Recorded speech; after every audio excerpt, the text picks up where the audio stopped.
What's up, everyone? Welcome back to another video. So today we're gonna continue working on the Tacoma right here.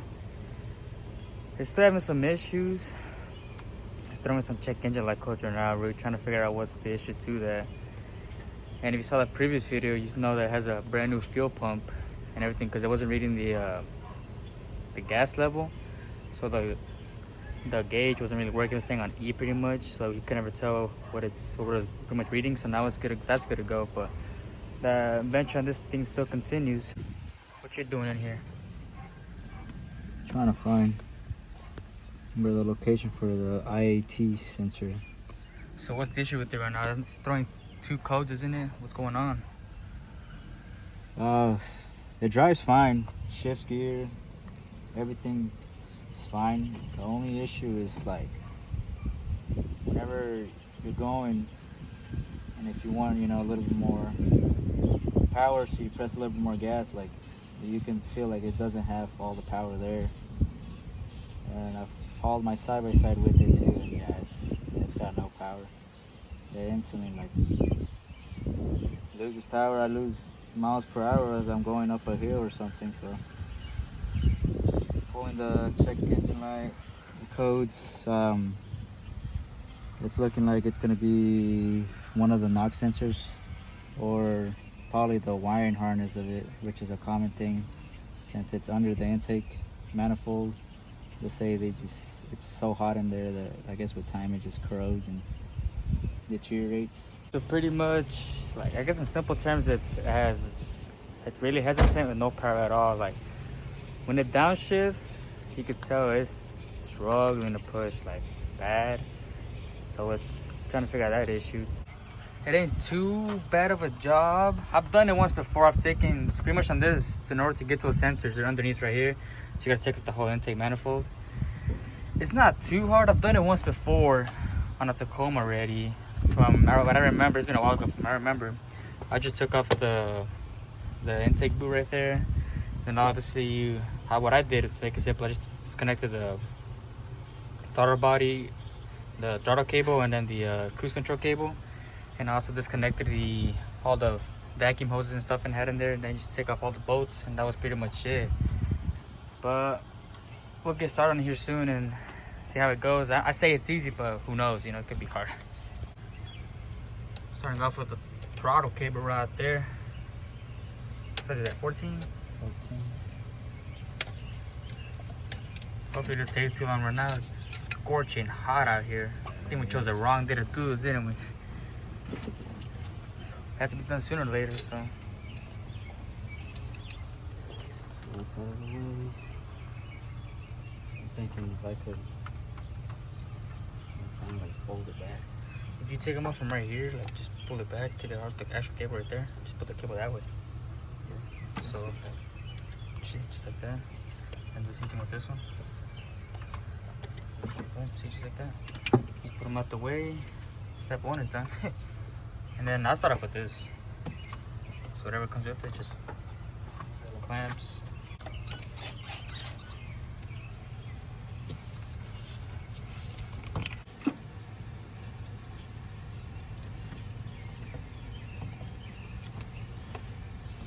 And then if you take off this one right here, I think we're just leaving it like that. or leave it like that too, that's also fine, just out the way. You want to disconnect this one? So be careful with those cables. Those cables are the bottom. You get that out the way. Oh yeah. You guys can kind of see right there. It's not the best looking. So gotta be careful with that. Yeah, I took out those. I think as long as you take off the bracket right here, this will come off with it. Yeah, just take off this bracket. What is that, a 10? Yeah. What says you got? 10? There you go. Just get that out the way because it won't come with it. There, boom, just like that. Just push this out the way. Do it like that for now, and then we take it off. And then, oh, here's a cruise control cable.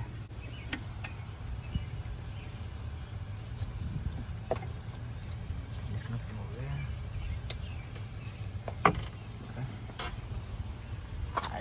Hey, we're almost there, I ain't gonna lie to you. Nah. We're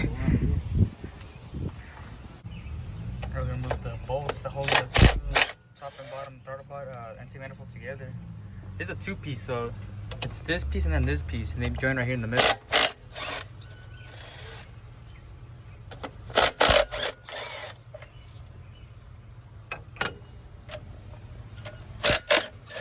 And this one right here as well. And then there's one of the very sides over there. Right back there.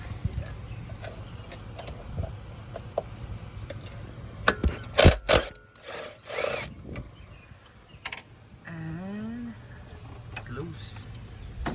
Now, get everything out the way, kind of. Whatever's connected to it. Hold up. There's a cable right here. Has to come off. Alright. This vacuum hose right here. That's for the PCV valve. Hold up. Are you gonna leave it like that? I'm thinking about it, just leaving everything like this. Oh, you want to take it off because look, it's a little starting to bend and everything like that. I don't know if you want to take it off or leave it on. It's just this hose right there, yeah. This should just pop up like that. And then this one.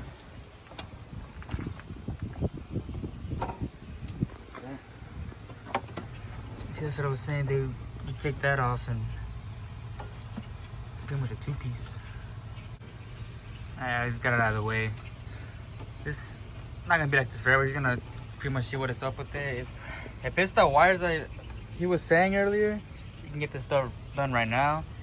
If it is coming down to the sensors, then yeah, I'm going to order some parts for it. What is it, the engine knock sensor and which other one?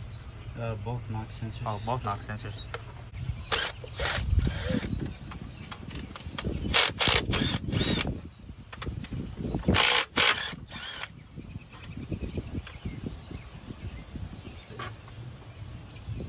So we took off 1, 2, and this third one right there. And then he's gonna take off. Do you gotta take this one off?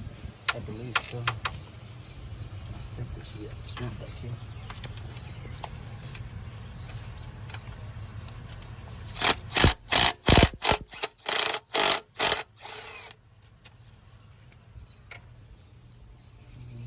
That was 4. 4 right there. This Oh, there's one right here too. Yeah. Yeah, we were wrong. It was a 10. We were trying to put it as a 12, but correct. So I guess the other 4 were 12s. That one's small. Oh, hey man, we took off the wrong bolt. Wrong one? Yeah. Look, you took off for the hose. You gotta take off that one over there. Well, that's a fail. Got it off. It was an actual 12. I guess we couldn't. The gun would have fit through properly, so that's why I wouldn't want to go in. After getting that one off, is there another one? Yeah, shoot. Let's fill it back here. This is another one hiding back in the back over there that we can't see.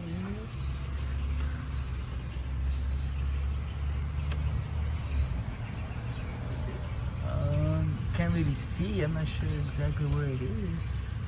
So it's this bracket right here that was giving us issue. We thought there was another back there, but there wasn't. It's just this bracket. You see it's tied in, bolted up right here. And it joins right there, so that's what's holding it in place. That's why it doesn't letting us pull it out. After removing that, there we go. Now it wants to come off. You might want to take off this hose right here.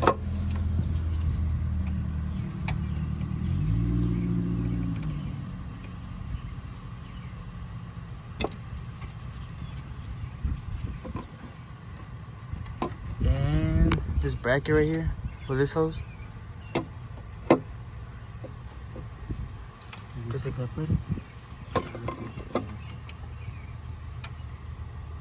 So it's 2 of them.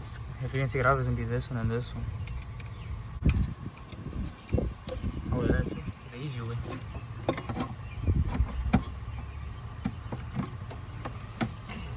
Oh, this ground connector and this bracket connector right there. You wanna leave it like that?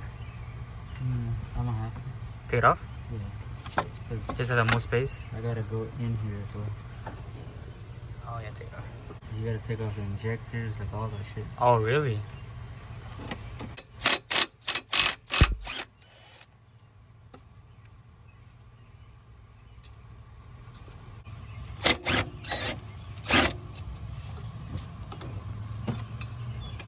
manifold is off. So where are the sensors at? Supposedly under this. I thought it'd be just like right there, easy access to get to them. Apparently you gotta remove the injectors. The rail is what? 1, 2, 3, 4 bolts for the rail. And then how many for the head? See the ones right there with the star bits? 1, 2, 3. It's quite a bit of them. We got the fuel rails out the way. Now we're getting those bolts that holding the pretty much the, I guess, manifold actual part right here. The last part of it out of the way. Here it has some bolts that are up in the back over there. He's trying to get off right now. There's one over there and one on this side. So here's that fuel rail. We got it taken out. Ah, man. Here it is.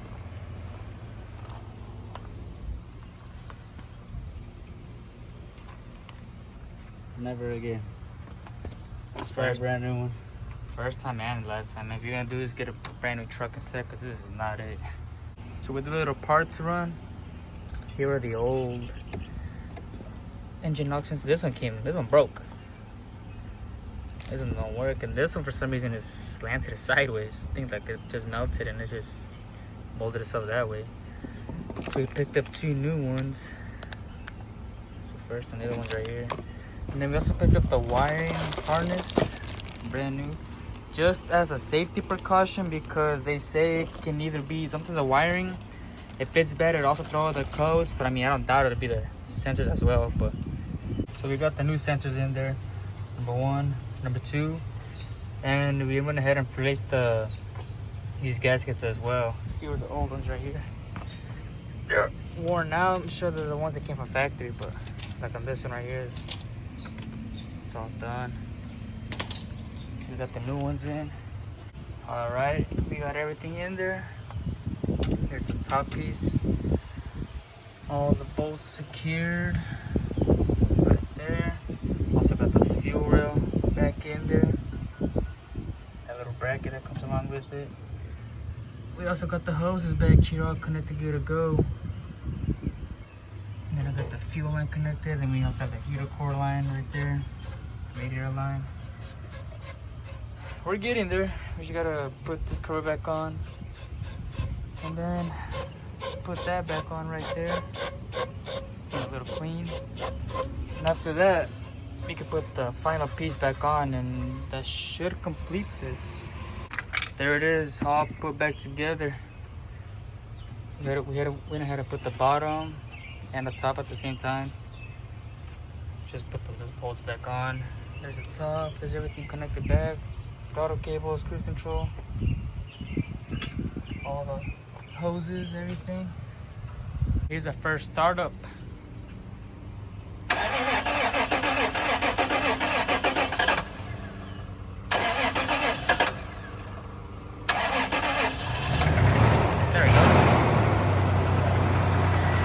Surprised we disconnected the injectors and all the fuel lines. They needed to regain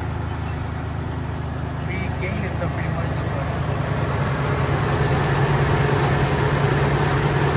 We checked the codes already, and those knock sensor codes went away.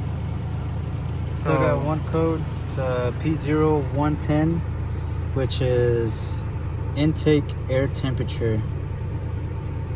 If I, for some reason, still don't get power with the knock sensors, I hope this is the last thing. If not, I don't know. Alright, here we're on the test drive. Driving good. Does that have more power? It seems like it's a little bit better now. Yeah, a lot better, right? That light is still on, but it's that one sensor. The intake air temperature. So, see about getting that one as well. But otherwise, it's driving good. He said it has more power and everything like that, so that's what he wanted, which is the plus. Wasn't too bad of a job. We just decided to do it in the wrong time. It was hot, peak sun.